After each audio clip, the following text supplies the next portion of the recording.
Pila-pila na naman ang bumibili sa ginataan ni Isabel. For sure, hindi naman ang ginataan ang pinipilahan dyan, kundi si Isabel mismo. Kakainis talaga. Sakay ng motorsiklo patungong bayan para mag-date. Huminto muna si Makoy sandali dahil sa traffic na nadaanan niya. Ito ay ang girlfriend niyang si Rina. Mukhang hindi nakatiis na punain ang dahilan kung bakit traffic.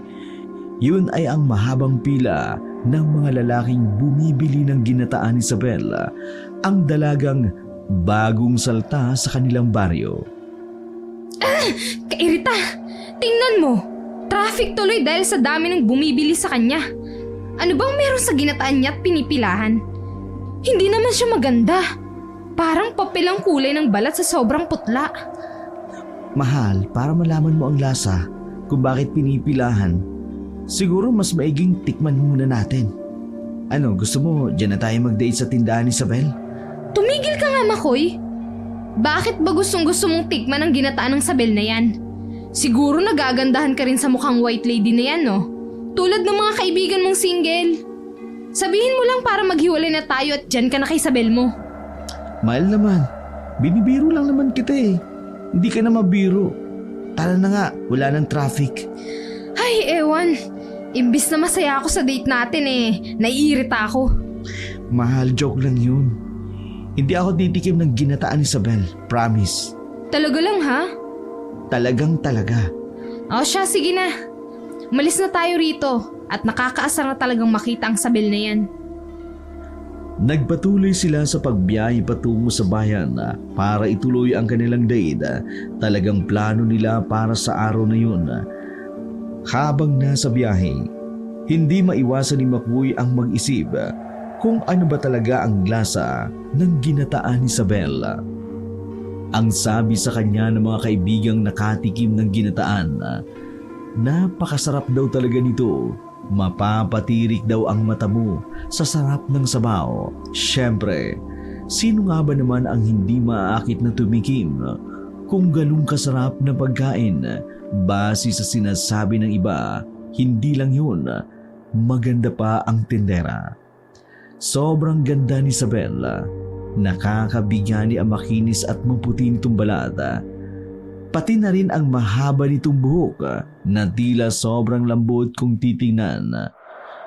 Ang maamo nitong mukha at ang magandang hubog ng katawan na talaga namang nakakaakit. Pero hindi siya makatitikim ng ginataan na yun dahil inis kay Isabel ang girlfriend niyang si Rina. Hindi naman sa hindi siya loyal. Mahal na mahal niya si Rina. Sadyang kahit sinong lalaki talagang mabibighani sa ganda ni Isabel.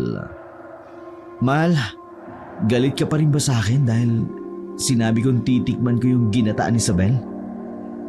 Tanong ni Makoy nang mapansin niyang hanggang noon nakabusangot pa rin ang mukha ni Rina. Huminto ito sa pagsubo ng lugaw.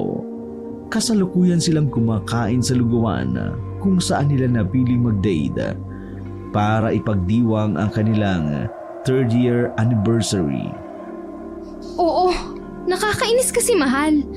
Ano bang meron sa babaeng yun at talaga namang pinipilahan ang ginataan niya? Mahal, hindi naman siguro pipilahan yon kung hindi masarap ang ginataan niya. At saka, bakit magalit na galit ka kay Isabel? Oo, maganda siya. Pero ikaw pa rin ang mas maganda sa paningin ko. Kaya hindi ka dapat ma-insecure o magselo sa kanya.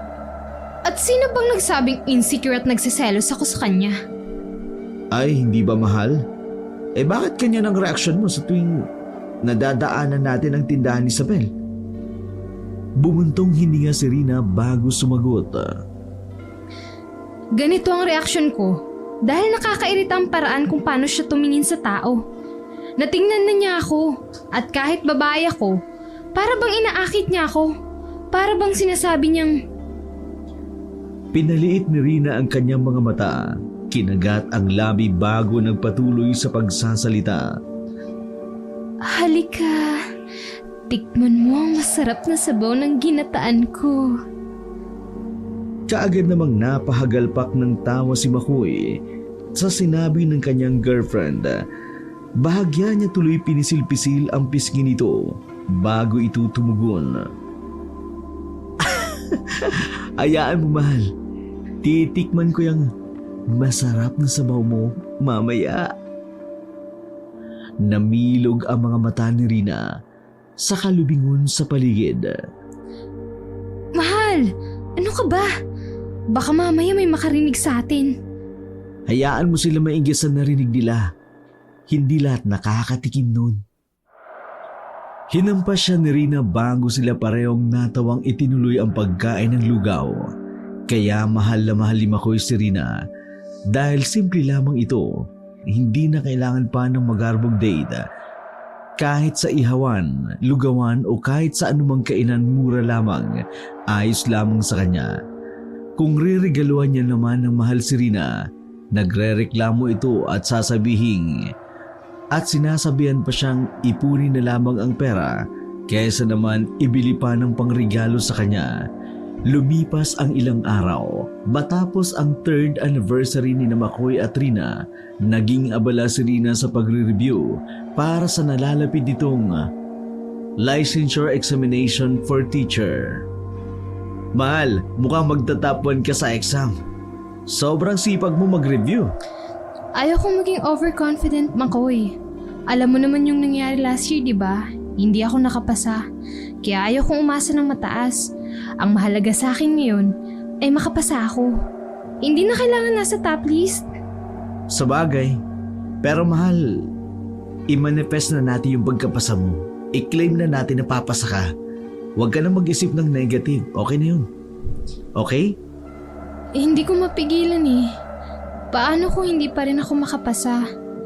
Paano kung hindi na talaga matupad yung pangarap ko na maging licensed teacher? E di magpapakasal na lang tayo. Wala namang problema dun eh. Kahit nasa bahay ka lang, okay lang. Alagaan mo lang magiging mga anak natin. Gumawa na tayo at bubuo tayo ng isang classroom. Mga 10 estudyante para ikaw magiging teacher nila. Loko ka talaga.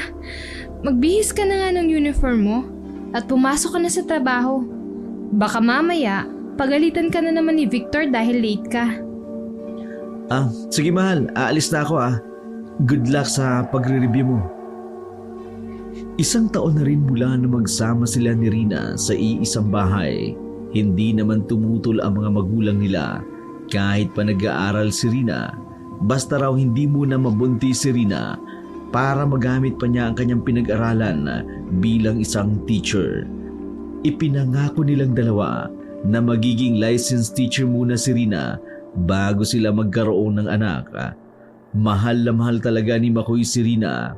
Para sa kanya, siya ang babaeng pakakasalan niya at sasamahan niya habang buhay. Pre, ang tagal mo namang lumabas ng bahay nyo. Bumangon ka ba muna bago lumabas? Si Raulo ka talaga. Pero oo, energizer ko sa umaga yun eh. Ay grabe, sana all. Pero magagawa ko rin yan kapag nakatsyempo ako manligaw kay Isabel. Ang hirap tsyempohan na siya lang mag-isa eh. Sobrang busy sa pagtitinda ng ginataan. Bahagyang natuwa si Makoy. Huminto ang mga motorsiklo nila sa harap ng tindahan ng ginataan ni Isabel dahil kagaya ng araw-araw na senaryo. Mahaba naman ang pila at talagang nagkakaroon pa ng traffic sa daan. Naku Victor, tingnan mo, ang dami mong kakompetensya. Sadyang masarap lang talaga ang itinitinda niyang ginataan. Kaya marami ang bumibili. Bakit hindi mo tikman para malaman mo? Naku, di pwede. At bakit hindi naman pwede? Mura lang naman ang ginataan ni Isabel. Wala pa ngang 50 pesos ang presyo. Busog na busog ka na. Di nga pwede. Magagalit sa akin si Rina kapag kumain ako ng ginataang binibenta ni Isabel. At bakit naman? Di ko nga rin maintindihan eh. Pero inis na inis siya kay Isabel. Mga babae talaga. Alam mo Makoy, napaka-underdesire mo talaga no? Hindi pa naman kayo kasal at wala pa namang anak. Pero sunod-sunuran ka na sa girlfriend mo. Imbis na makipagtalo kay Victor, Nanahimik na lamang si Makoy. Ang totoo niyan, naiinis siya sa ipinararatang sa kanya ng kaibigan. Hindi naman siya under desire.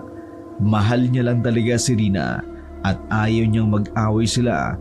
Sakaling malaman nitong kumain siya ng ginataang tinda ni Isabel. Sa sumunod na araw, nagpatuloy ang pagiging busy ni Rina sa pagre-review para sa nalalapit niyang LPT exam. Kaya naman, pagkagaling ni Makoy sa trabaho, pinili niyang lumabas muna ng bahay at hayaan itong mapag-isa para makapag-focus ito sa pagre-review. Nakatambay siya sa tapat ng tindahan ni Aling Bebang nang dumating si Victor at bumili sa tindahan. Aling Bebang, pabili nga po isang maliit na soft drinks. Bote o plastic? Plastic na lang po, baka mabasag ko na naman eh. Awayin mo pa ako uli. Mabuti naman at nagtanda ka. Oh, heto ang soft drink mo. Unsi yan? Mahal naman ang soft drinks mo. 10 nga lang sa kabila eh. Eh di doon ka bumili ng soft drinks. Biro lang Aling Bebang. Ito naman, di mabiro. Ito po, bayad ko. Napailing na lamang si Makoy kay Victor. Si Raulo talaga minsan ang kaibigan niya. Matapos magbayad para sa biniling soft drinks, naupo na si Victor sa tapat ni Makoy.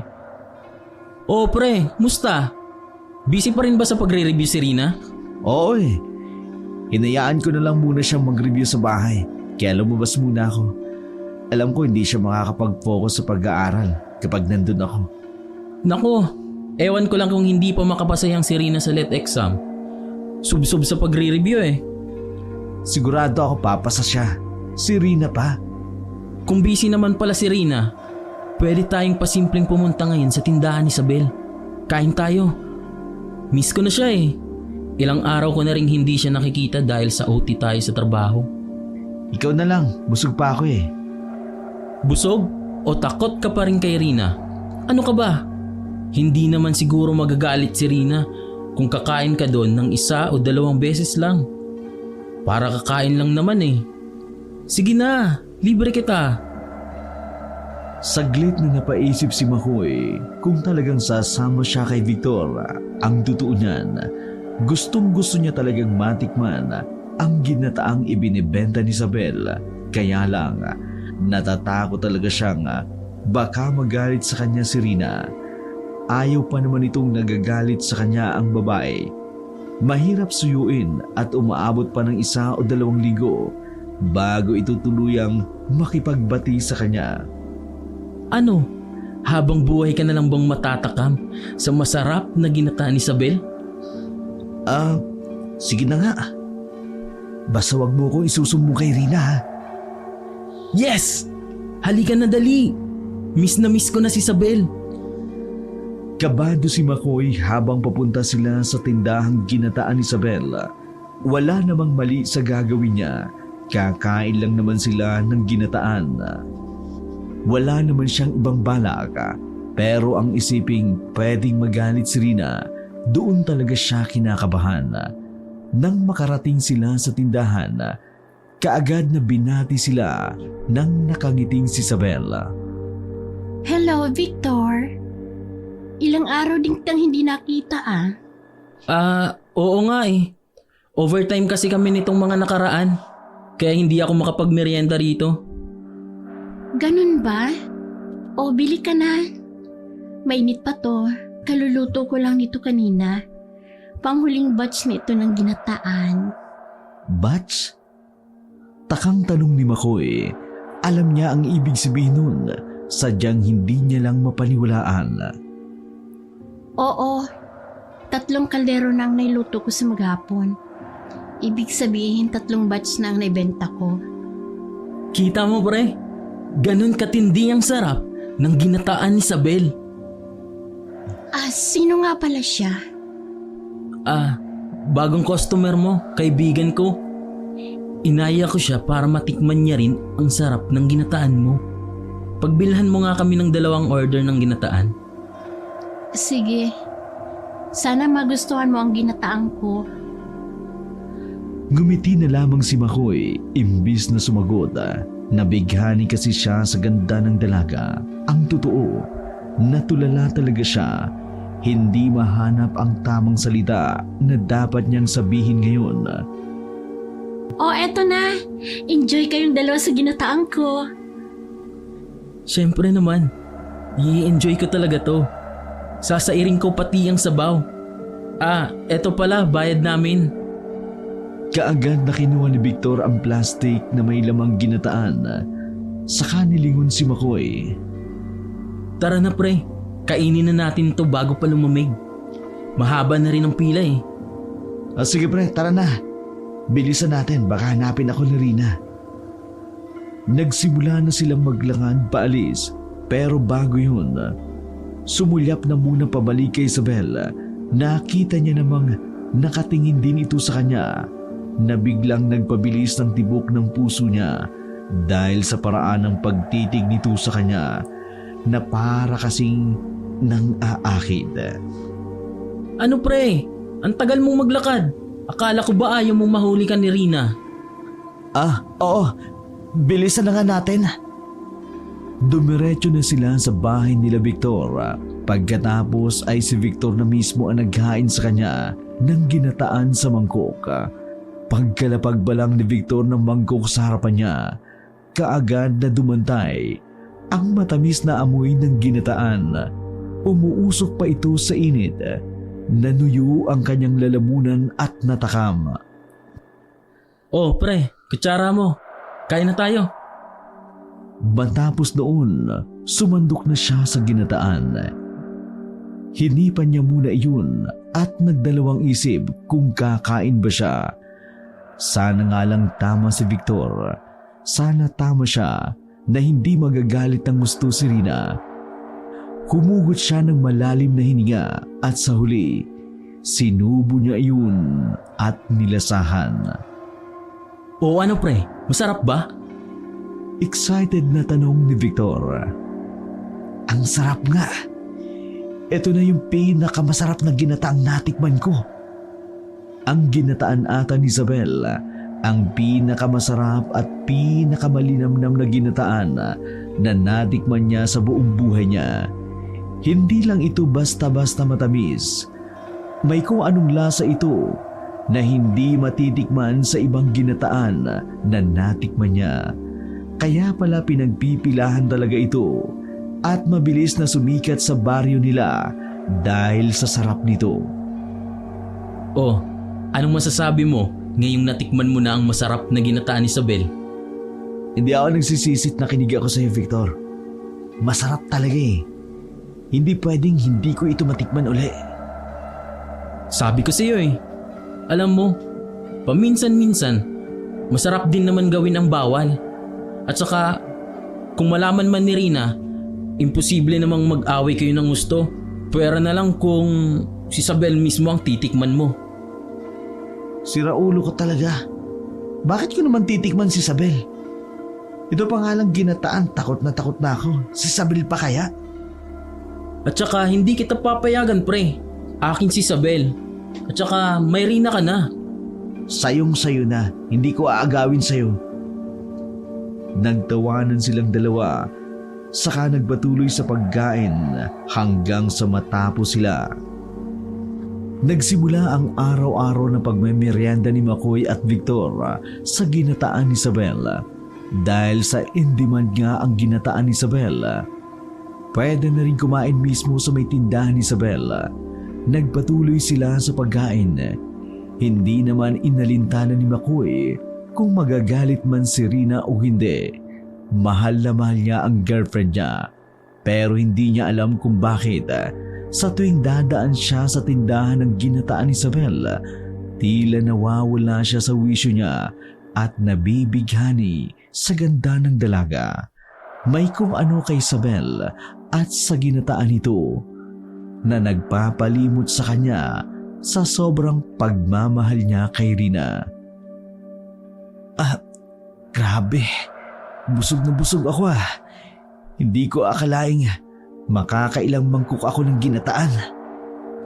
Sabi ni Makoy habang hinihimas-himas pa niya ang kanyang tiyan dahil sa sobrang kabusugan.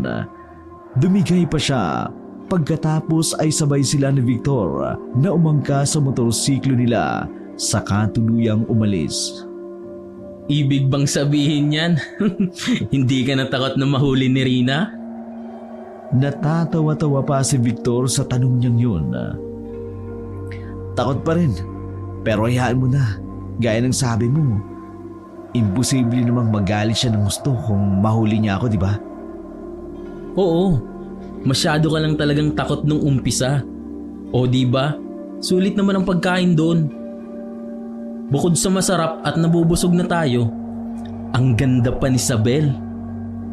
Mukha ngang nakakalimutan mo na ata nung may girlfriend ka tuwing tititig ka sa Isabel ko. Gago, anong tingin mo? Aagawin ko yung Isabel mo? Aba, malay ko sa'yo. Bakit ganun ka na lang kung makatitig sa kanya? Parang hubaran mo na kung titigan mo eh. Gusto ko na ngang dukutin yung mga mata mo kanina eh. Tiningnan ko lang, pre. Huwag mong sabihin nagsiselos ka. Di pa kayo niyan ha, pero siloso ka na. Tumawa si Makoy sa dulo ng sinabi niya. Naku Makoy, siguraduhin mo lang. Akin lang si Isabel. Huwag mong kalimutang may girlfriend ka. Hindi ko makakalimutan yun. Sobrang mahal ko si Rina at hindi ko siya ipagpapalit sa iba.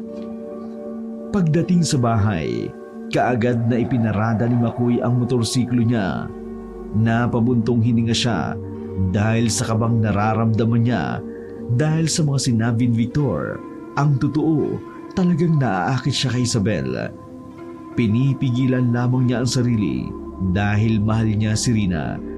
Pagpasok niya sa bahay, naabutan niya si Rina na abala sa pagluluto. Ngumiti siya rito at dumiretso sa kusina sa kaniyakap ang dalaga mula sa likuran. Wow, mahal! Hindi ka na ba busy ngayon at nagluto ka na? Sana hinintay mo ako para ako na yung magluto. Ano ka ba? Naaawan na ako sa'yo eh. Kasi kahit galing ka sa trabaho, ikaw pa rin ang nagluluto. Ang sweet mo naman, mahal. Ano nga palang niluluto mo? Nagluluto ako ng ginataan. Nagkikrave kasi ako. Mabilis na kumabog ang dibdib niya sa kaba.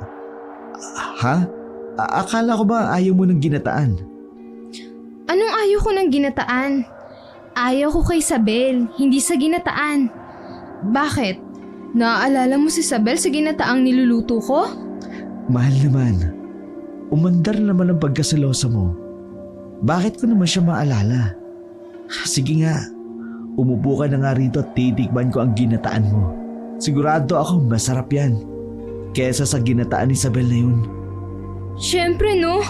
Maganda lang yun, kaya maraming may gusto ng ginataan niya. Magaling kaya ako magluto nito. Hindi mo palang natitikman. Sige nga, patikim nga ako. Excited si Makoy na matikman ang ginataan ni Rina.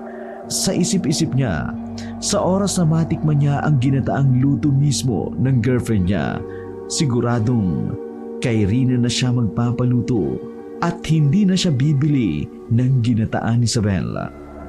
Ngunit iba sa inaasahan niya.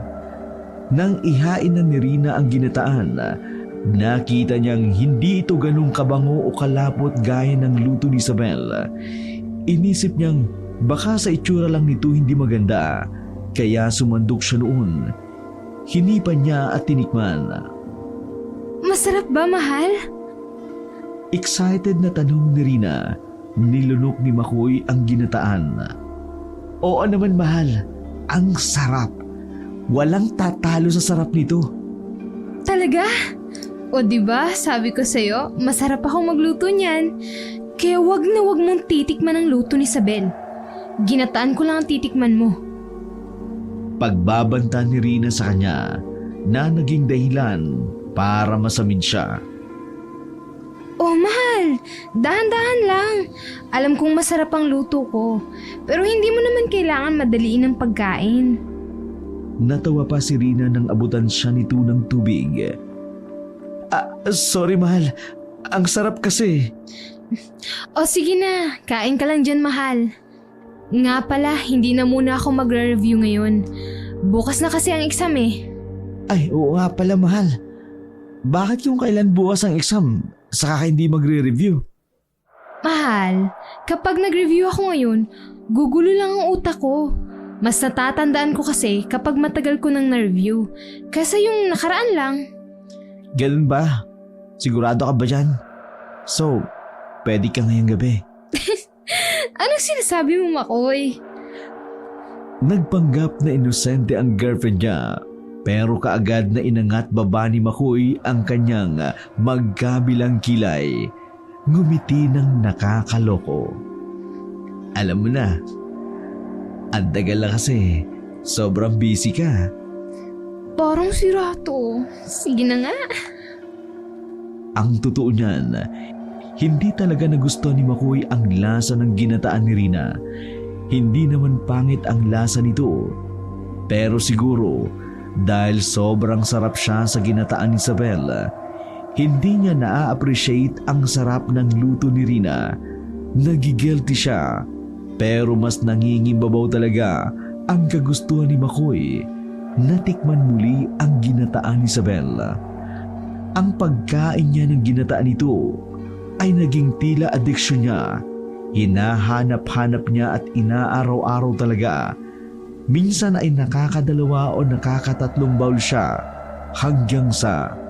Makoy! Makoy, nasan ka?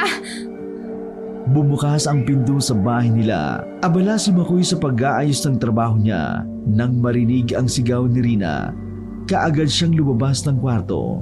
At naabutan niyang halos umuusok ang ilong ni Rina sa sobrang galit. Mahal, anong nangyari sa'yo at bakit galit na galit ka?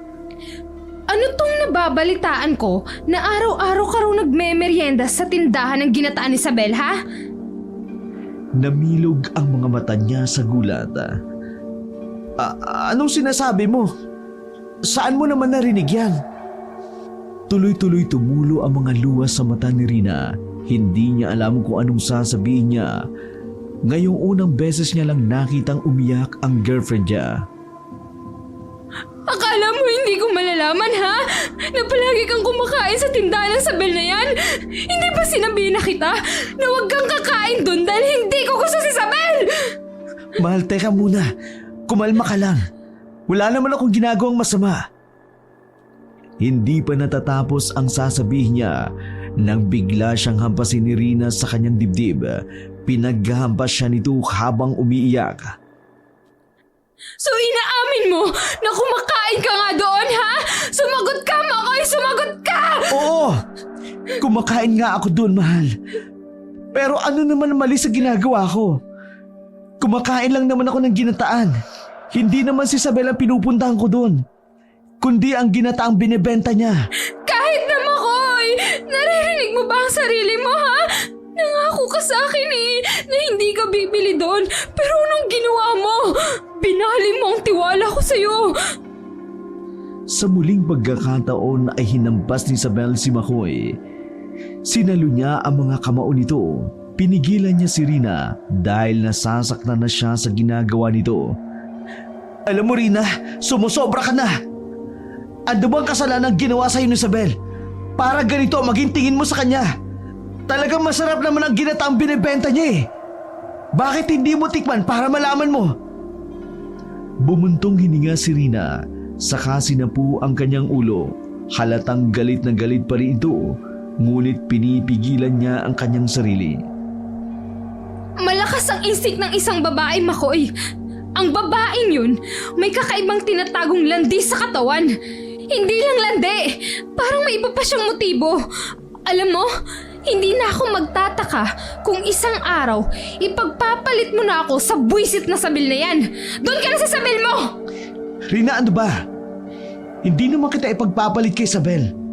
Talagang ginataan lang talaga ang habol ko sa kanya. Pero hindi siya pinakinggan ni Rina. Dire-diretso itong pumasok sa kwarto at nilak ang pinto. Aaminin niyang sumama ang loob niya. Hindi niya talaga maintindihan. Wala namang katuturan ang dahilan nito. Dahil sa instinct niya ay galit na siya kay Isabel. Mabuti na lamang Tapos na ang licensure examination ni Rina kaya hindi niya naaalalahanin pa kung stress ba si Rina o hindi. Hahayaan na lamang ni Makoy si Rina na magtampo kung hindi siya nito kinikibo. Ganun din ang ginagawa niya. Kung dati sinusuyo niya si Rina, ngayon ay hindi na. Pakiramdam kasi ni Makoy, si Rina ang may mali sa pagkakataong ito. Maling hinuhusgan kaagad ni Rina si Isabel dahil lang sa instinct niya. Hindi naman dating ganito si Rina. Hindi niya maintindihan kung ano ang nangyayari. Tama lang naman ang ginawa mo, Makoy. Hayaan mo at siguradong marirealize din ni Rina ang pagkakamali niya. Kumakain lang naman tayo ng ginataan, pero parang napakalaking kasalanan na ang ginawa mo. Siguradong hindi ako ang unang hihingi ng sorry sa kanya ngayon. Wala namang mali sa ginawa ko eh. Inalok ko pa nga siyang kumain dito para malaman niya kung anong lasa. Kahit anong pag-intindi ko, base dyan sa kwento mo tungkol sa away niyo ni Rina, hindi ko talaga maintindihan ang pinupunto niya. Kaya wag na wag kang magpapadala sa hindi niya pagpansin sa'yo. Kung patuloy siyang magkakaganyan, di hiwalayan mo. Hindi naman siguro kami handong sa iwalayan dahil lang dito.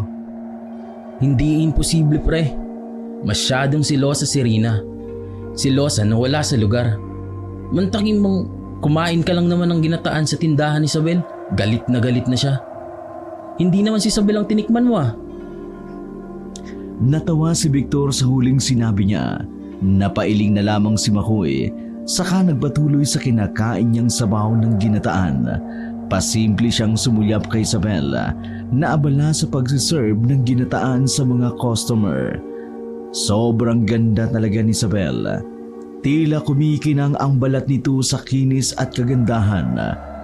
Mabilis niyang iniwas ang tingin niya kay Isabel. Itinuloy na lamang ang pagkain ng ginataan. Umiling siya at pinilit na huwag tingnan nang may mali siya. Dahil kung gagawin niya iyon, papatunayan niya lamang na tama ang hinala ni Rina. Nagpatuloy ang pagkain ni Makoy at Victor sa tindahan ni Isabel. Unti-unti na ring dumiskarte si Victor kay Isabel. Pasimple niya itong binigyan ng bulaklak at tsokolate.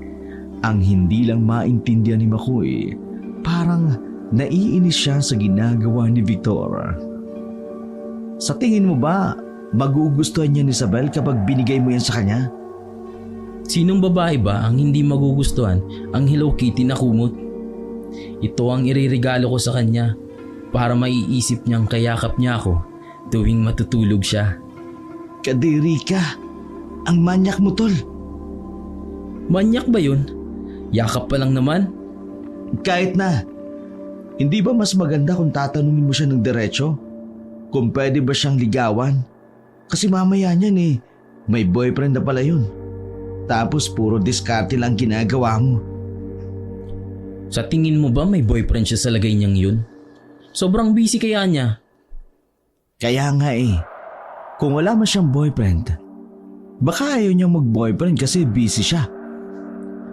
Alam mo, Makoy, parang gusto mo lang ata akong pigilan na manligaw kay Isabel eh. Hindi naman, pre. Ang sinasabi ko lang, sabihin mo sa kanya na manliligaw ka para hindi ka mabokya kung sakaling ayaw niya naman pala sa'yo o ayaw niyang mag-boyfriend. Sige, huwag kang mag-alala at bukas na bukas din, sasabihan ko siya na manliligaw ako sa kanya. Tinapik ni Makoy ang balikat niya, saka tumango. Matapos nilang mamili sa bayan, dumiretso silang pauwi. Pagpasok ni Makoy sa loob ng bahay nila, naabutan niya si Rina na nakaupo sa kusina habang umiiyak. Agad na nakaramdam ng kaba si Makoy, pero imbis na magtanong, hindi niya ito pinansin. Dumiretso na lamang siya sa kwarto nila para magbihis. Paglabas niya, mukhang hindi napigilan ni Rina ang magsalita. Ganito na lang ba tayo, Makoy? Magdadalawang linggo na tayo hindi nagkikibuan. Ikaw ang unang hindi kumibo sa akin. Bakit mo ako tinatanong? Pumikit ng mariin si Rina bago bumuntong hininga. Panay pa rin ang pagtulo ng luha sa mga mata ng girlfriend niya. Nagugustuhan mo na si Isabel, no? Siguradong naaakit ka na rin niya gamit ang ginataang pinapakain niya sa'yo. Hindi pa rin ba tapos yung usapin na yan?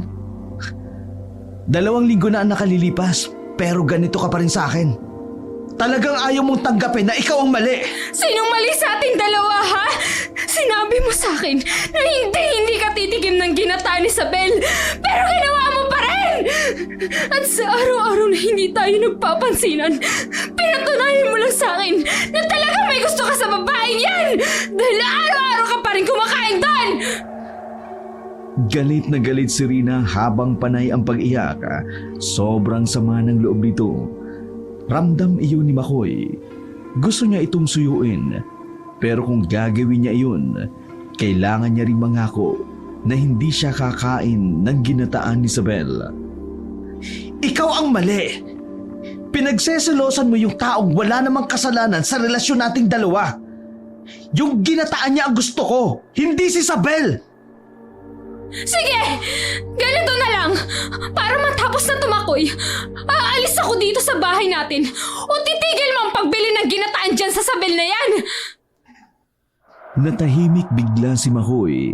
Madali lang naman ang tanong ng girlfriend niya. Dapat hindi niya ito hayaang umalis dahil mahal niya si Rina. Pero sa hindi malamang dahilan, umiling na lamang siya at yumuko. Siguro mas mabuting ang umuwi ka muna sa inyo. Hindi pa tayo kasal. Pero kung pagigpitan mo ko ganito na, paano kung naikasal na tayo at magkaanak? Baka pati si Victor pagsilosan mo na rin. Tumindi ang sama ng loob ni Rina nang dahil sa sinabi ni Makoy. Hindi sumagot si Rina at pumasok na ito sa loob ng kanilang kwarto. Ang akala niya magkukulong ito sa loob. Pero hindi yun ang nangyari. Lumabas uli si Rina, bit-bit ang maleta. Saan ka na pupunta? Aalis na! Kasasabi mo lang, di ba? Na umuwi na ako sa bahay namin. Gabi na, Rina. Bukas ka na umalis. Ayoko nang makasama ka pa ng isang gabi, Makoy. Isang gabing kasama ka nga, pero hindi naman kita ramdam. Rina, ano ba? Paano kung mapahamak ka sa daan? Huwag mo na akong intindihin, Makoy! Hindi na muling nagsalita pa si Makoy. Lumabas na ng bahay si Rina. Gusto niya sanang habulin ito at sabihin hindi na siya uli kakain sa tindahan ni Isabel.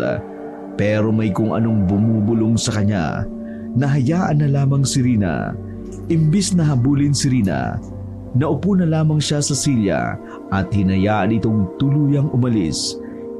Kinabukasan, kaagad niyang tinawagan ang nanay ni Rina para alamin kung nakauwi ba ito ng maayos. Nang masigurado niyang nakauwi ito ng maayos, saka pa lamang siya nakahiga ng maluwag at nagpa siyang magganda para pumasok sa trabaho. Pagkalabas niya ng bahay, nakaabang na kaagad si Victor. Pre, narinig ko ang nangyari sa inyo ni Rina. Umalis daw kagabi. Oo pre, siguro mas maiging magpalamig muna kami. Tungkol pa rin ba yan kay Isabel? Tumango si Makoy, saka nagkibit balikat. Oo, ano namang magagawa ko? Kung kahit ilang beses kong sabihin sa kanya na kumain lang naman talaga ako ng ginataan sa tindahan ni Isabel, ayaw niyang maniwala. Ang sabi niya, may gusto raw ako kay Isabel. Malala na yung si Rina. Tama lang na umalis muna siya para magpalamig. Siguro maiisip niya rin ang lahat ng mali niya kapag nagkaiwalay muna kayo. Sana nga. Hindi ko naman gustong umabot kami sa ganito. Pero wala eh. Siguro ganito talaga pag pumapasok sa isang relasyon. Tinapik na lamang ni Victor ang kanyang balikat bago sila sumakay sa kanyang motorsiklo para dumiretso sa trabaho. Buong umagang anay ang tingin ni Makoy sa kanyang cellphone para makita kung nag-text ba sa kanya si Rina o hindi pa. Pagdating ng hapon, hindi na siya nakatiis. Tinext niya na ito. At kahit siya ang unang nag-text para lang mangumusta, hindi ito sumagot sa kanya, kaya naman hinayaan niya lang muna ito. Pauwi na sana sila ni Victor at dadaan sana siya sa tindahan ni Isabel. Ngunit sa halip na ginataan ang maabutan nila, naabutan nila ang nag-iiskandalong si Aling Bebang. Buisit kang babae ka! Saan mo dinalang asawa ko? Dito lang naman yan halos tumatambay. Kulang na lang tulungan ka na niyang magluto ng paninda mo. Tapos hindi ka pa nagbubukas. Nandito na siya. Aling Bebang, pasensya na po talaga kayo. Pero hindi ko po maintindihan ang sinasabi niyo. Wala po akong alam kung nasaan si Mang Nestor. Aba, nagmamaang-maangang ka pa talaga. Alam mo, hindi talaga maintindihan kung bakit halos lahat ng kalalakihan, bata man o matanda, kahit ang mga tomboy na humaling dyan sa ginataan mo, hindi naman masarap. Sumang-ayon ang ilan sa mga babaeng nakapaligid doon. Aling Bebang, huwag niyo naman pong sisiraan ang paninda ko. Ano sinisiraan? Talaga namang hindi masarap yung ginataan mo, ang pakla! Pero yung mga punyetang lalaki yan, sarap na para bang may inilagay kang gayuma para mahalin na sila sa ginataan mo. Muling sumang-ayon ang mga kababaihan na kapaligid sa kanila. Hindi ko po alam na mapakla para sa inyo ang ginataang niluluto ko. Baka ho, magkaiba lang ang panlasa ng mga lalaki kaysa sa mga babae. Sarkastikong napatawa si Aling Bebang sa sinabi ni Isabel. At kailan pa naging magkaiba ang panlasa ng babae kaysa sa lalaki? Ilabas mo ang asawa ko, Isabel! Ikaw lang ang huling pinuntahan niya. Anong ginawa mo sa kanya? Inaswang mo ba? Hinalo mo na bang asawa ko sa ginataan mo? Aling Bebang, pakiusap. Huwag naman po kayong mag-iskandalo rito. Hindi ko po talaga alam kung nasaan si Mang Nestor. Habang si Victor at Makoy hindi na nakatiis, kaagad na tumawag si Victor sa barangay Tanod para ipadampot si Aling Bebang na hindi talaga tumitigil sa pag-iiskandalo. Ilang saglit lang, dumating na kaagad ang mga Tanod. Kaagad na dinampot si Aling Bebang para patigilin sa pagwawala nito. Ang mga marites naman sa paligid ay nagsiuwian na rin sa takot na madamay pa sila. Nang umalis na ang mga taong naruroon, nakita ni Makoy kung paano umiyak si Isabel dahil sa labis na kahihiyan. At ito namang si Victor, to the rescue, akala mo superhero. Kaagad niyang niyakap si Isabel at inalo. Tahan na. Huwag ka nang umiyak, Isabel. Ako ang tumawag ng barangay Tanod para damputin yan si Aling Bebang. Talaga? Thank you, Victor. Hindi ko alam ang gagawin ko kanina. Hindi ako makapaniwala na napagbibintangan ako ng gano'n ni Aling Bebang. Nako, pabayaan mo na yan si Aling Bebang. Babaero kasi talaga yan si Mang Nestor. Paano kasi? Maasim na yan si Aling Bebang at hindi na masarap. Kaya naghahanap na ng iba. Lumayo si Isabel mula kay Victor. Ano ka ba? Huwag ka namang ganyan. Kasal silang dalawa at nangako magsasama habang buhay. Kaya hindi pwedeng sabihin kaya iniwan ni Mang Nestor si Aling Bebang ay dahil tumatanda na. Sabagay, tama ka. Pero alam mo, kung ikaw ang makakasama ko habang buhay, kahit umasim ka pa, paliliguan na lang kita. Bolero mo. Bahagya pang hinampas ni Isabel si Victor sa dibdib dito, habang si Makoy ay iritang-irita na sa panunood sa kanilang dalawa. Hindi niya alam kung bitter lang ba siya o dahil may dalawang nagdalampungan sa harap niya o talagang naiinis siya dahil may lihim siyang nararamdaman para kay Isabel. Kaya para maiwasan ang landian sa harapan niya mismo, sumingit na siya sa usapan. Isabel? May tinda ka bang ginataan? Oo, meron. Kakain ka ba? Oo, sana. Mamaya na kayo maglampungan ni Victor. Medyo nagugutom na ako eh. KJ mo naman pre. Palibasa wala ka ng kalampungan. Bakit? Ano nangyari sa inyo ni Rina? Parang nag-aalala pa ang tono ng boses ni Isabel. Wala. Nagkatampuan lang. Nasiguradong malapit na mauwi sa iwalayan. Kumagalpak ng tawa si Victor na parang biro lang yun para sa kanya. Binasama ni McCoy ang sinabing yun ni Victor. Nainis siya pero hindi niya na lamang ipinahalata dahil nasa harap lang nila si Isabel. At ayaw namang isipin ni Victor na masyado siyang sensitive. Pinapasok sila ni Isabel sa tindahan. Hinaina ng masarap na mainit na ginataan. Dahil sa kaguluhan kanina, sila palang dalawa ang kumakain doon. Sobrang sarap talaga ng ginataan mo, Isabel. Anong klaseng panlasa ba ang meron si Aling Bebang at nasasabi niyang mapakla? Alam mo, parang si Rina si Aling Bebang. Nagsiselos ng walang dahilan. Ang problema lang, hindi pa nakakatikim ng ginataan ni Rina. Pero grabe na ako magselos. Ha? Anong hindi pa siya nakatikim? Sabay na napaangat ng tingin si Victor at McCoy kay Isabel. Parang gulat na tinanong nito. Anong ibig mong sabihin? Si Rina, bumili siya ng ginataan dito sa akin nung nakaraang araw. Pinabalot niya pa nga eh. Ang sabi niya, hati raw kayong dalawa. Ganun ba? Hindi ko alam. Naku McCoy, tinikman ata niya para malaman kung ano bang kinahuhumalingan mo sa lasa ng ginataan ni Isabel. Pabulong na sabi ni Victor. Sigurado ako hindi siya na-disappoint kaya siguro lumayas. Hindi mo na ba susuyuin si Rina? Nag-angat ng tingin si McCoy kay Isabel. Hindi niya alam. Pero yung mga mata ni Isabel para bang may ibig ipahiwatig. Hindi ko siya susuyuin dahil mababaw yung dahilan ng pinag-awayan namin. Hahayaan ko na lang muna siya mag-isip. Ewan ko ba sa babaeng yun? Ang babaw ng dahilan para magalit sa akin. Hindi na siya sinagot ni Isabel.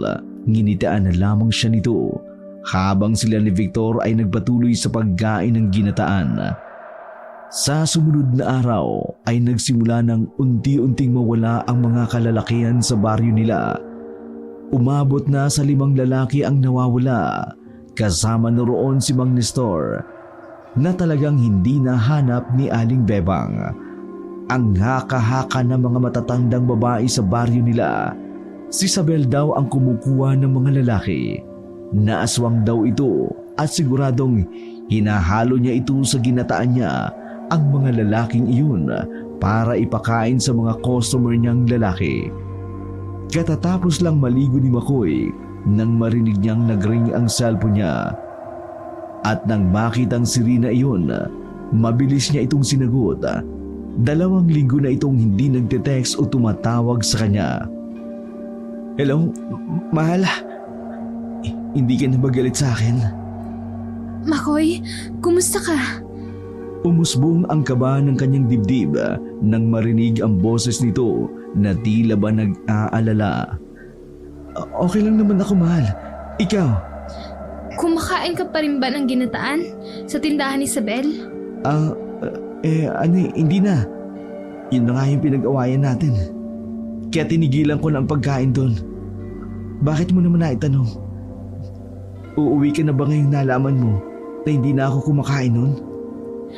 Nakahanap na ako ng trabaho malapit dito kila nanay. Kaya hindi ako makakauwi agad. Ganun ba?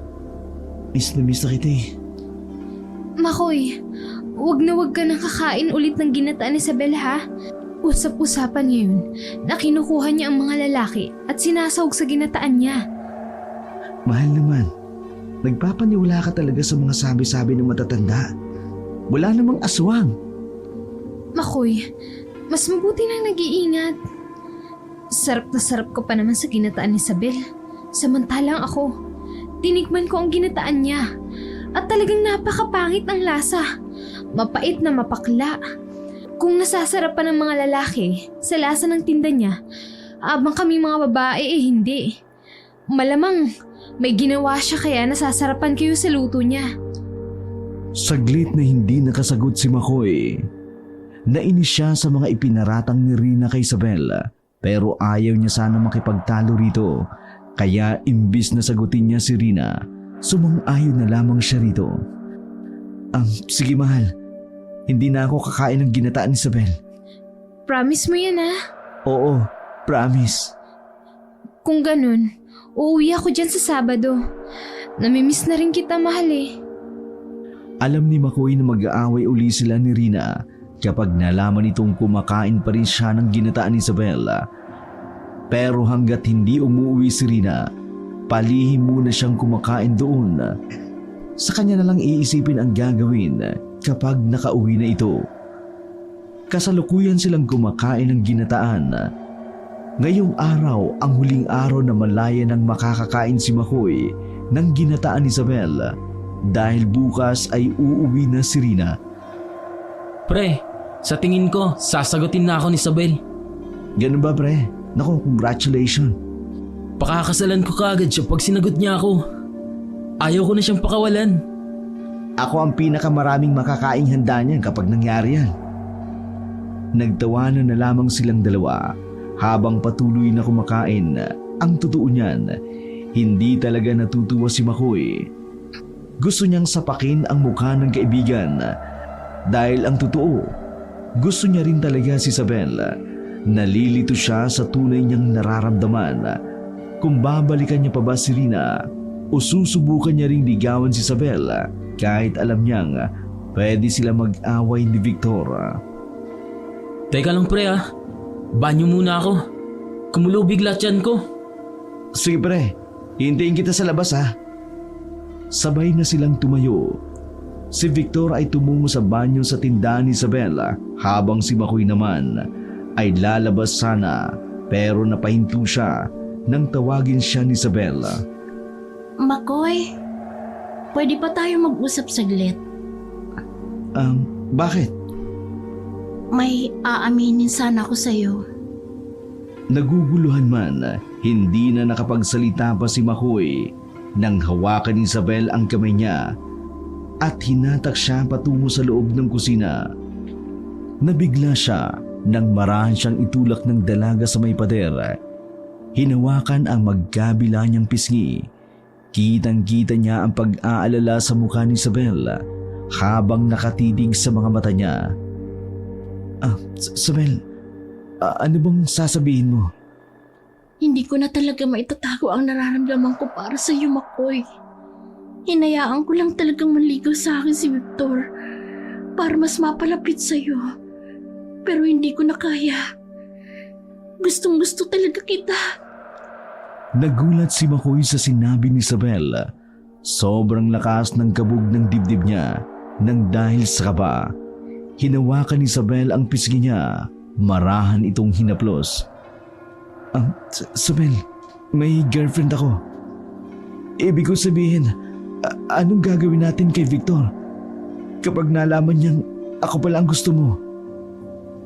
Gusto niya sanang sabihin may girlfriend siya pero kaagad niya yung sinabi dahil talagang sobrang naaakit siya kay Isabel. Nahuhumaling siya sa mabangong amoy nito, sa maganda nitong mga mata at nag-iinit ang buong katawan niya habang magkadikit ang kanilang mga katawan. Gusto mo rin ba ako, Makoy? Ano? Paano si Victor? Kung sasabihin mo sa akin ang nararamdaman mo, magagawa natin ang solusyon ng tungkol kay Victor. Walang makakapigil sa ating dalawa kung pareho natin gusto ang isa't isa. Oo, Isabel. Gusto rin kita. Tuluyan nang nawala sa wisyo si Makoy, lalo na nang halikan siya ni Isabel. Nawala siya sa katinuan. Nakalimutan niya si Rina at nagpasakop sa apoy na ibinigay nito sa kanya. Mamayang gabi, pumunta ka sa bahay ko at ipararamdam ko sa iyo kung gaano kita kagusto, Makoy. Anong gagawin natin sa bahay mo? Basta, Makoy, puntahan mo ako. Nasabik si McCoy na pumunta sa bahay ni Isabel. Hindi niya sinabi kay Victor ang sinabi sa kanya ni Isabel. At nagkunwari na lamang siyang suportado niya pa rin ang kaibigan sa panliligaw nito. Nang makauwi na siya sa bahay, naligo siya agad. Halos siluri niya ang bawat sulok ng katawan niya. Nagbihis siya ng maganda at nagpabango para maakit niya ng gusto si Isabel. Inamoy-amoy niya ang sariling hininga, inayos ang buhok bago niya kinatok ang pinto ng bahay. Isabel! Nandito na ako! Ilang saglit pa, bumukas na ang pinto at bumungad ang maladyosang si Isabel. Nakasuot ito ng nakakaakit na kulay puting bestida. Nakitang-kita ang kaputian nito. Nakangiti ito ng malawak habang nakatingin sa kanya. Pasok ka. Ipaghahanda kita ng pagkain. Nako, hindi na kailangan. Siguradong magugutom ka sa gagawin natin. Kaya kumain ka na muna. Lalong tumindi ang excitement sa katawan ni Makoy at kaagad na pumasok sa loob ng bahay ni Isabel. Pero pagpasok niya, kaagad na bumalot ang mabango at matamis na amoy sa kanyang ilong. Pinaupo siya ni Isabel bago ito kumuha ng makakain niya. Bumalik ito na may dalang ginataan at tubig. Kain ka na muna. Maliligo lang ako saglit. Sige, salamat. Ginitian pa siya ni Isabel bago ito umalis. Nagmamadali tuloy niyang kinain ang ginataan saka uminom ng tubig. Nasabi siya nang malamang maliligo na ito. Ngunit pagkatapos niyang kumain, sa hindi niya malamang dahilan, nakaramdam siya ng antok. Sinubukan niyang labanan ang antok na nararamdaman niya, pero ilang saglit lang, tuluyan na siyang nakatulog. Pagdilat niya ng kanyang mga mata, bumungad sa kanya ang madilim na paligid. Bumalot ang masangsang na amoy sa kanyang ilong, amoy ng nabubulok na patay. Nang maalala niyang pumunta siya sa bahay ni Isabel, nagmamadali siyang bumangon sa kanyang kinahihigaan. Ngunit nagimbal siya sa nakita sa paligid. Puno ng ulo ng iba't ibang ulo ng mga lalaki ang nakalagay sa isang shelves na naroon. Diyos ko! Ano ito? Kahit nanginginig ang kanyang katawan sa tindi ng takot, nagmamadali siyang lumayo mula sa kinahihigaan niya. May mga dugo pa ang metal na lamesang iyon. Parang higaan iyon ng mga patay kapag iniimbalsa mo. Pawis na pawis siya dahil sa labis na kaba. Tiningnan niya ang paligid at nakita niya ang pamilyar na mukha. Mag-restore! Labis ang takot na bumalot sa kanyang katawan. Napaatras siya nang maalala niya ang mga sinabi ng matanda sa kabilang baryo na si Isabel daw ang aswang at kinukuha nito ang katawan ng mga lalaking biktima niya at isinasahog sa ginataan.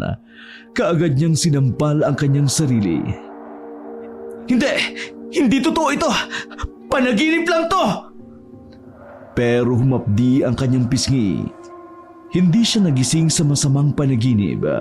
Nataranta siyang luminga sa paligid para humanap ng daan kung saan lalabas at ang una niyang nakita ay ang pintuan na walang pinto. Sa nanginginig niyang tuhod, nagmamadali siyang tumakbo patungo roon. Narinig niya ang kumukulong tunog ng niluluto, kasunod ng magandang boses na kumakanta mula sa loob. Natatakot man, lakas loob na hinawi niya ang pinto at nakita niyang nakatalikod si Isabel habang may hawak na kutsilyo. Napatalon siya sa gulat. Hinampas nito ang kung anong hinihiwa nito na tumalsik ang dugo. Sabel! Anong ginagawa natin dito? Biglang lumingon si Sabel sa kanya. Kitang-kita niya ang mukha nito na puno ng dugo. Bumaba ang tingin niya sa inihiwa nito at nakita niyang may hawak itong pusong tumitibok-tibok pa iyon sa kanyang kamay. O Makoy, gising ka na pala. Sa kabila ng napakagandang taglay ni Isabel, sumilay ang nakatatakot ng ngiti nito. Nakita kasi ni Makoy ang dugo sa mga ngipin nito. Naanimoy may kinagat itong madugo. Isabel! Anong ibig sabihin nito? Makoy, di ba sabi ko ipakikita ko kung gaano kita kamahal?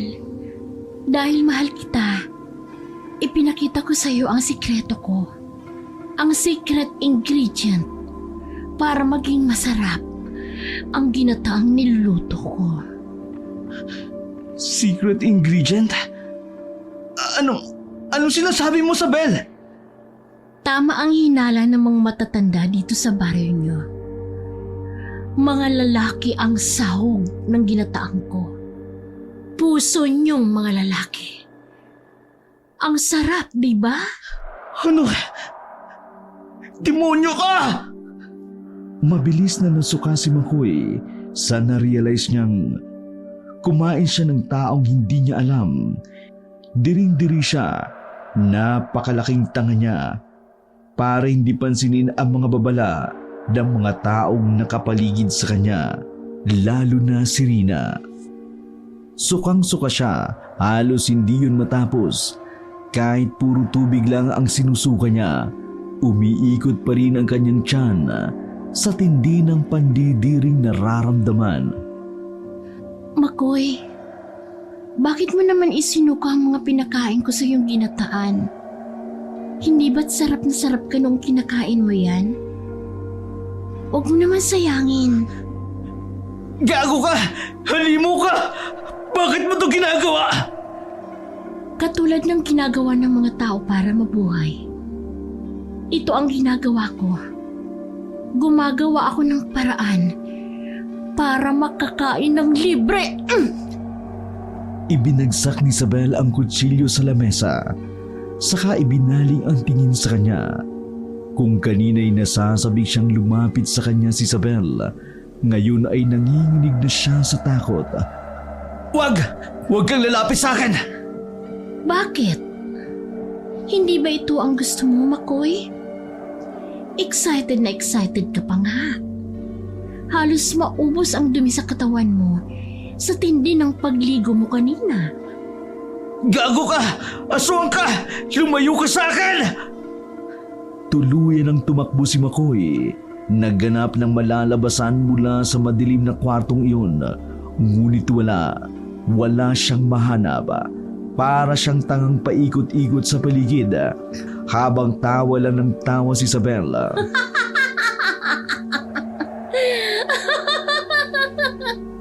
Anong akala mo? Makakatakas ka sa akin, Makoy? Hindi! Halika! Kakainin kita! Demo ko maisasama sa biktima mo! Isabel! Talaga? Tingnan natin kung hindi mo kainin ang mga salita mo. Sa gulat ni Makoy, bigla na lamang tumalon si Isabel patungo sa kanya. Dinakma siya nito. Nahulog siya sa malamig at masangsang na sahig. Pumaibabaw sa kanya si Isabel. Ang mukha nito ay halos isubsob niya na sa kanya. Ready ka na ba, Makoy? Lumayo ka sa akin! Tulong! Tulungan niyo ako! Ngunit tumawa lang ng malademonyo si Isabel. Saka hinaplos ang kanyang pisngi. Nandidiring sinubukan niyang itulak si Isabel, pero hindi niya magawa. Dahil napakalakas ng babae, parang napakalaki ng katawan ni Isabel habang nakadagan ito sa kanya. Makoy, nung una pa lang kitang makita, gustong gusto ko na talaga kitang tikman. Sigurado ako ganun ka rin. Ang sumunod na mga nangyari ay hindi niya inaasahan dahil biglang nagbago ang mukha ni Isabel. Mula sa pagiging magandang dalaga nito, kumulubot ang mukha niya. Ang maitim na buhok nito ay mabilis na pumuti. Ang maganda nitong ngiti ay napalibutan ng nakakikilabot na mga ngipin. Sigurado akong sabik ka na sa akin, Makoy. Hindi! Tulong! Tulungan niyo ako! Buong lakas niyang itinulak si Isabela at nang magawa niya, sinubukan niyang tumakbo. Pero nahuli ni Isabel ang kanyang paa. Kinaladkad niya ito pabalik, pinagtatadyakan niya ito. Pero wala siyang nagawa. Lalo na nang kalbutin ni Isabel ang hita niya at tumagas mula roon ang dugo niya. Nakita niya kung paano tinikman ni Isabel ang kanyang dugo. Dugo pa lang ang sarap mo, Makoy. Sobrang hapdi ng sugat na ginawa ni Isabel pero wala siyang pakialam. Mabilis niyang siniba ang mukha ni Isabel at iika-ika siyang tumayo.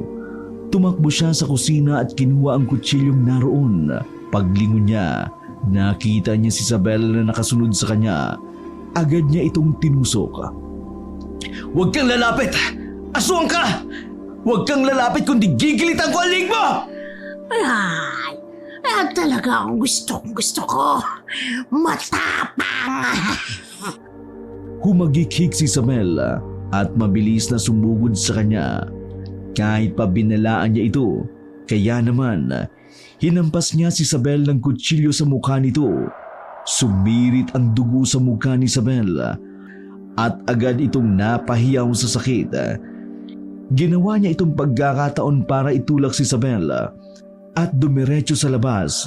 Nagganap siya ng pwedeng madaanan at nakita niya ang mahabang kadena sa tabi ng higaan niya kanina. Nang mag-angat siya ng tingin, nakita niyang may hagdan doon. Mabilis na hinatak niya ang kadena at bumaba ang hagdan paakyat. Sakto namang sumigaw sa likuran niya si Isabel. Saan ka pupunta, Makoy? Hindi pa tayo tapos. Hindi mo pa natitikman ang pinakamasarap. Hindi niya na ito pinansin pa. Nagmamadali siyang umakyat sa hagdan. Pero sa sobrang bilis ni Isabel, nahawakan nito ang paa niya. Bumaon ang kuko sa hita niya, kasunod ng paghatak nito sa kanyang pababa. Tumama ang baba ni Makoy sa hagdan. Nagdugo ang kanyang bibig dahil doon. "Tiwan mo ako! Maawa ka sa akin! Huwag mo gagawin sa akin to!" Hindi ba't sabi mo gusto mo rin ako? Duwag ka! Pagkatapos mong makita ang tunay na ako, inayawan mo na ako. Bitiwan mo ako, Isabel! Buong lakas ng sinipa nito. Kahit magganda dulas-dulas siya sa hagdan, ginawa niya ang makakaya niya. Pinagsasaksak niya ang kamay ni Isabel. Ngunit nakikita niyang dinidilaan lang nito ang mga sugat at gumagaling kaagad. Hindi siya yumuko. Marahas niyang tinaga ang kamay ni Isabel at tuluyan niyang naputol ang kamay nito. Napahiyaw sa sakit si Isabel. Walang iyak ka! Bumalik ka rito, Makoy! Bumalik ka rito! Nagmamadali niyang inakyat ang hagdan at nakalabas siya sa loob ng isang kwarto. Patakbong tinungo ni Makoy ang pinto at nang makalabas, hindi niya inaasahang dadambayin siya ni Isabel mula sa likuran.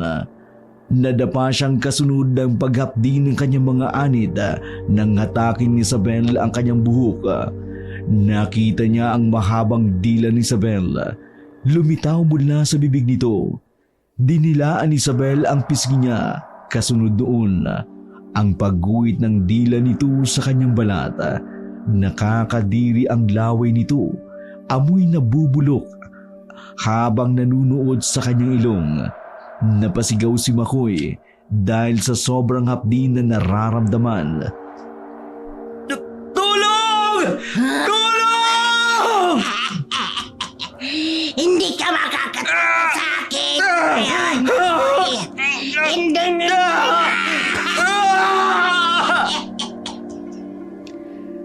Tahimik na napadasal na lamang si Makoy sa isip niya habang naghihintay ng kanyang kamatayan. Wala na siyang magawa, lalo na nang makaramdam siyang parang may tumutusok sa kanyang likuran. Ang tanging magagawa na lamang niya, humiyaw sa tindi ng sakit. Ilang saglit pa, unti-unti na yung bumaon sa kanyang balat at nang tuluyan na siyang sumuko, biglang bumukas ang pinto. Bumungad sa kanila si Victor. Walang hiya ka, Makoy! Akin lang si Isabel! Lagot ka ngayon kay Rina, isusumbong ko ang kababuyan mo! Pagtataksilan mo pa siya, ah! Nahinto si Isabel sa ginagawa niya kay Makoy at napaangat ng tingin kay Victor. Ngayon ay gulat na gulat sa kanyang nakita. Isabel! Hindi maaari! Victor! Tulong! Makoy! Anong nangyari? Teka! Isang saglit pa ay hinawi na ni Rina si Victor mula sa pintuan. Victor, umayos ka! Hindi na yan si Isabel! Aswang na yan! Doon na na-realize ni Victor na ang babaeng gustong-gusto niya ay hindi tao, kundi Demonyo! Aswang! nagsusumigaw si Victor habang tumatakbo sa labas. Inanunsyo niya sa lahat ng mga kapitbahay na nakapaligid, kaya naman nagmamadaling umalis si Isabel mula sa likuran ni Makoy. Mabilis itong tumakbo. Aswang! Mga kapitbahay! Si Isabel ang aswang! Habang sumisigaw si Victor sa labas ng bahay, si Rina ay natulala saglit habang tinitingnan si Makoy na para bang hindi ito makapaniwala sa kanyang nakita. Mahal! Tulungan mo ako! Nang makita ni Rina kung gaano nanghihina si Makoy, doon na siya natauhan. Makoy! Mahal! Kasunod ng pagtawag ni Rina sa kanya, narinig ni Makoy ang pagdating ng iba pang mga tao sa baryo. Halos lahat ay puro kababaihan, mapamatanda at dalaga. Kahit bakla na nawala ng boyfriend ay sumugod na rin. Aswang nga si Isabel! Sinasabi ko na nga ba? Ayun siya! Huliin natin siya! Umiiyak na tumakbo si Rina patungo kay Makoy. Mabilis siya nitong tinuluang tumayo. Mahal, sorry. Hindi ko alam kung bakit nagawa ko ito sa'yo. Para akong nawala sa sarili ko. Patawarin mo ako. Patuloy na umiyak si Makoy dahil sa labis na pagsisising nararamdaman niya. Habang nakatingin kay Rina, unti-unti niyang napagtanto kung gaano kalaki ang pagkakamaling nagawa niya sa taong pinagkakatiwalaan niya at minamahal niya. Ito na nga bang sinasabi ko sa'yo eh. Sabi ko na sa'yo na huwag kang kakain ng ginataan ni Isabel. Pero ang tigas kasi ng ulo mo. Bakit hindi mo ako sinunod? Sorry. Sorry, mahal. Sorry. Humagulhol sa pag-iyak si Rina habang si Makoy ay nakadapa pa rin. Hindi siya makatayo sa sakit ng sugat na natamo niya. Gusto niyang aluin siya ni Rina. Gusto niyang sabihin, pinagsisisihan niya ang pagkakamaling nagawa niya. Kung sana sinunod mo lang ang sinabi ko sa'yo, hindi ka sana mapapahamak, Makoy. Sinubukan ni Makoy ang tumayo. Ngunit dahil malaki ang sugat sa kanyang binti, hindi niya ito magawa. Paring Makoy! Maya-maya pa'y dumating si Victor. Kaagad na lumapit kay Makoy. Tinulungan siya nitong makatayo.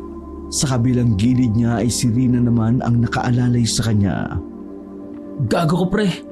Kung hindi kita isinumbong kay Rina, kinakain ka na sana namin bukas. Bakit ka ba kasi sumama kay Isabel? Mali ko bang kakainin niya ako? Marahas na hinampas ni Rina ang balikat ni Makoy. Aray, mahal. Hindi ko akalain na magagawa mo akong lokohin, Makoy. Humanda ka talaga sa akin kapag gumaling ka. Sa ngayon, hindi na muna kita aawayin dahil marami ka pang sugat. Pasensya na talaga kayong dalawa. Nang tuluyan silang makalabas mula sa bahay ni Isabela, nakita nilang pinagtulong-tulungan ng mga tao si Isabela. Pinaghahagisan nila ito ng asin at bawang. Ang iba naman, pinaghahambas siya ng walis tinting at buntot pagi. Wag!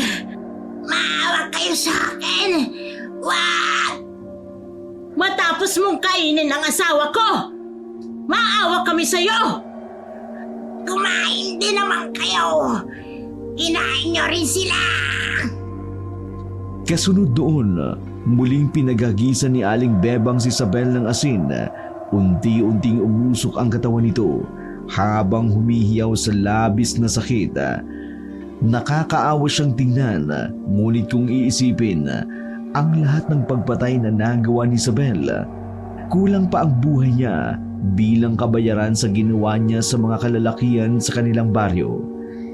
Ilang araw ding nasa ospital si Makoy at habang nasa ospital siya, si Rina ang nasa tabi niya para alagaan siya. Malaki ang naging pagsisisi ni Makoy dahil sa nagawa niya kay Rina. Kung noong una pa lang ay sinunod niya na si Rina, hindi na sana siya kumain ng ginataan. Hindi na sana sila aabot sa puntong magkakaroon sila ng samaan ng loob. Nahinto si Makoy sa pag-iisip nang bumukas ang pinto ng ward kung saan siya naruroon. Pumasok si Victor na may dalang paper bag. Malaki ang ngiti nito sa kanya nang maupo ito sa isang monoblock katabi ng kamang higaan niya. Ito na ang damit na pinadala ni Rina. Bumili lang siya ng pagkain at pupunta na rin siya dito. Nga pala pre, di na ba masakit ang mga sugat mo? Hindi na. Malapit na gumaling eh. Yan kasi ang napapala ng pagsama mo sa babaeng hindi naman dapat sa'yo. Kung hindi ako pumunta doon, ikaw, malamang, ikaw yung kinatay kagaya ni Mang Nestor. Puti na lang talaga ikaw. Galit na galit pa naman ako sa'yo nung makita kitang pumasok sa bahay ni Isabel. Buti na nga lang at ikaw ang pumasok doon. Kung hindi, hindi natin malalaman na aswang pala talaga siya. Oo nga no. Kasi kung ikaw yun, hindi kita maliligtas. Dahil hindi kita susugurin sa bahay ni Isabel. Ako ang superhero mo pre. Pasalamat ka ha. Salamat. You are my superhero. Nagtawanan silang dalawa sa joke na yon. Ilang saglit pa, si Rina naman ang pumasok sa loob ng wardroom. Malaki ang ngiti nito habang hawak ang plastic na may lamang pagkain. Nang mailapag na nito ang plastic sa ibabaw ng lamesa, kaagad na pinakita nito ang hawak niyang cellphone. Nanlaki ang mga mata ni Makoy nang makita ang nasa screen nito. Congratulations, mahal! Sa wakas, licensed teacher ka na! Salamat, mahal! Hindi ako makapaniwala na makakapasa ako! Paanong hindi ka makakapasa? Halos hindi na nga makauwi si Makoy sa bahay niyo. Para lang hayaan ka makapag-review. Deserve mo yan. Maraming salamat, Victor. Oo nga, nagbunga rin lahat ng pagod at puyat ko. Hinawakan ni Makoy ang kamay ni Rina, saka ito pinaupo sa kanyang tabi. Paano yan, mahal?